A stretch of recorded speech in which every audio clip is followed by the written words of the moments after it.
2023 just start हुआ, आपने कुछ पढ़ाई के गोल्स डिसाइड किए होंगे कि मेरे को इस बार इतने परसेंटेज मार्क्स तो चाहिए।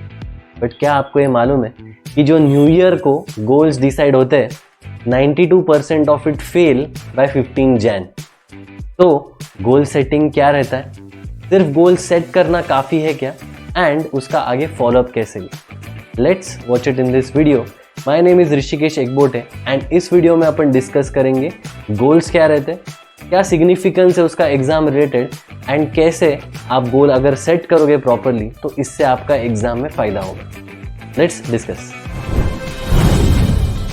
तो क्या मतलब है गोल सेटिंग का, देखते हैं। तो एग्जाम गोल सेटिंग एक काफ़ी डिटेल्ड प्रोसेस है जिसमें आप सोचोगे कि आपको एग्जाम में कितने मार्क्स चाहिए और उसको अचीव कैसे करना है। ये डिज़ायर, इंटेंशन या इच्छा से क्यों अलग रहेगा, क्योंकि इसमें आप प्लान करने वाले हो कि मार्क्स कैसे आएंगे।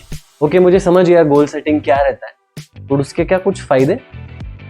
आपको एक क्लियर पार्ट टू सक्सेस मिलेगा, आपके एग्जाम में मार्क्स बढ़ेंगे, क्योंकि जब आप गोल सेट करते हो कोई भी चैप्टर इतने दिन में इतने टाइम में करना है, एंड जब आप वो कंप्लीट करने के पीछे लग जाते हो, एनर्जी आपका स्पेंड होगा वो कंप्लीशन में रैदर देन कोई भी चैप्टर रैंडमली पढ़ने में। इससे आप ज़्यादा फोकस्ड रहोगे एंड आपको ज़्यादा क्लैरिटी रहेगा। आप टाइम मैनेजमेंट इजीली सीख जाओगे एंड आप हमेशा प्रिपेयर रहोगे, क्योंकि आपको मालूम है आपने जो टारगेट सेट किए कोई भी चैप्टर या कोई भी सब्जेक्ट कंप्लीट करने के, वो आपको किसी भी हाल में अचीव करने हैं। आप टाइम पास नहीं करोगे, उसको डिले नहीं करोगे, आपका मोटिवेशन बढ़ेगा। जब भी अपन कोई बिगर पिक्चर सेट करते हैं, जैसे मुझे अभी एग्जाम में 80% लाने, ये बहुत एक बिगर पिक्चर हो गया, बट सब्जेक्ट वाइज कितने चाहिए, चैप्टर वाइज कितना एफिशिएंसी उसमें लेके आना है, ये जब आप बिगर गोल्स को स्मॉल गोल्स में डिवाइड करोगे तो वो इजीली मैनेजेबल होगे। जब वो मैनेजेबल होगे, जब आप वो कंप्लीट करते जाओगे, आप डिस्करेज नहीं होगे एंड आप क्विट नहीं करोगे, आप उल्टा मोटिवेट हो जाओगे। आपको प्रोग्रेस इजीली मेजर करते आएगा। जैसे आप क्लियर गोल सेट करोगे प्लानिंग में, तो आपको ट्रैक करने में बहुत इजी पड़ेगा कि आपके कितने सब्जेक्ट्स, चैप्टर्स, सम्स ये कंप्लीट हो चुके और कितने बचे। ठीक है, मुझे फायदे तो समझ गए, but I am still not convinced. अगर मैंने गोल सेट नहीं किया तो उससे क्या लाइफ में कुछ फर्क पड़ेगा क्या? जब आप कोई भी गोल सेट नहीं करोगे तो आप रैंडम या एमलेस रहोगे, क्योंकि जैसे ही गोल सेट नहीं हुआ, आपका पढ़ाई के ऊपर कंट्रोल नहीं है। पढ़ाई के ऊपर कंट्रोल नहीं है तो जो एग्जाम में मार्क्स आएंगे उसके ऊपर भी कंट्रोल नहीं रहेंगे, तो आप डायरेक्शनलेस हो जाओगे, कि कोई प्रायोरिटी नहीं रहेगी। जब आप कोई गोल सेट करते हो कि मेरे को इतना इतना टाइम पढ़ाई करना है और ये चैप्टर ख़त्म करना है, तो किसी भी हाल में आप ट्राई करते हो फिनिश करने का। बट जब आपकी प्रायोरिटी नहीं रहेंगी, आप फालतू चीज़ें पहले करोगे और पढ़ाई को टाइम बाद में दोगे, बहुत ईजीली डिस्ट्रैक्ट आप हो जाओगे। आज की डेट में distraction through phone, social media बहुत ईजी है। गोल से आपको फोकस मिलता है। अगर आपका माइंड भटका हुआ है तो आप फोकस नहीं कर पाओगे, और फोकस नहीं किया तो एग्ज़ाम में मार्क्स बढ़ेंगे नहीं।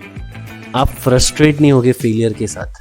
देखो, फेलियर के साथ आदमी ने कभी कंफर्टेबल नहीं होना चाहिए। गोल सेट किए, अचीव करना पॉसिबल नहीं होता हमेशा, बट जब आप एक ट्राई करोगे, दूसरा ट्राई करोगे, कभी तो भी वो इजीली अचीव हो ही जाएगा। आप अगर कंफर्टेबल हो गए फेलियर के साथ, आप कभी भी हायर एम या हाई गोल सेट नहीं करोगे, आपको लाइफ में मोटिवेशन ही नहीं रहेगा। जब अपन गोल सेट करते हैं और जब वो अचीव होता है तो उसमें बहुत मज़ा आता है, बट जब गोल ही नहीं सेट किया तो आपके साथ अगर कुछ अच्छा भी हुआ, आपको समझेंगे ही नहीं, इससे आपको लाइफ में कभी मोटिवेशन ही नहीं आएगा। ओके, समझ गया कि गोल सेटिंग काफ़ी इंपॉर्टेंट है, बट गोल सेट कैसे करें? तो स्मार्ट गोल मेथड में S स्टैंड्स फॉर स्पेसिफिक। ऐसा मत बोलो कि मुझे बेटर मार्क्स चाहिए या फिर मुझे 60% से ज़्यादा चाहिए, वो बहुत रैंडम हो गया। ऐसा बोलो कि मेरे को 75 या उसके ऊपर चाहिए। ठीक है, गोल जितना प्रिसाइज रखोगे उतना उनको अचीव करना इजी होते जाएंगे। मेजरेबल गोल, मेजरेबल होना चाहिए, उसको मेजर करते आना चाहिए। फॉर एग्जाम्पल, अगर आपने टारगेट रखा है कि मेरे को पढ़ाई करना है, ये बहुत रैंडम हो गया, पर मेरे को 3 घंटे दिन में पढ़ाई करना है, ये बहुत मेजरेबल हो गया। अटेनेबल, हमेशा गोल्स ऐसे रखो कि जो इजीली पॉसिबल हो करने को। आप अगर बहुत ज़्यादा हाई गोल्स रखोगे तो वो अचीव नहीं हुए तो आप डीमोटिवेट हो जाओगे। तो ऐसा मत कहो कि मुझे 90% एग्ज़ाम में चाहिए, अगर आपको लास्ट एग्ज़ाम में 60% आए थे। ऐसा बोलो कि मुझे 10% मार्क्स ये एग्ज़ाम में बढ़ाने, तो 60 + 10 70 is still a good progress. ये एक बेटर प्रोग्रेस है रैदर देन रैंडमली 90% चेज करना। रियलिस्टिक एंड रेलेवेंट होने चाहिए गोल्स। देखो, आप ये कोर्स में एनरोल हो क्योंकि आपको एग्ज़ाम में ज़्यादा मार्क्स चाहिए, बट अगर आपको मार्क्स से कोई फ़र्क ही नहीं पड़ता है तो फिर आप गोल सेट भी करोगे, उसका कुछ मीनिंग या पर्पज़ नहीं रहेगा, और पर्पज़ ना रहने की वजह से उसका कुछ आउटपुट भी नहीं आएगा। T, time limited and trackable. कोई भी अगर चीज़ प्लान कर रहे हो, कोई गोल बना रहे हो, तो उसको एक रियलिस्टिक टाइम फ्रेम में डालो। एक चैप्टर मेरे को 2 दिन में, 5 घंटे में, 12 दिन में कंप्लीट करना है, ऐसे एक स्पेसिफिक टाइम वहाँ पे मेंशन करो। मार्क ट्वेन का काफ़ी एक फेमस लाइन है, without dreams and goals there is no living, only mere existing, and that is not why we are here. तो अगर ड्रीम्स और गोल्स है ही नहीं, अपन सिर्फ जीने के लिए जिएंगे, क्या उसमें कुछ पॉइंट है सच में?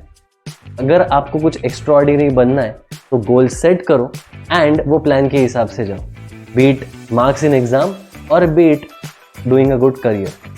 आई होप आपको ये वीडियो अच्छा लगा। If you find it meaningful, do share your experience and feedback and let us know how we can improve. Thank you. That's it from my side. Bye bye.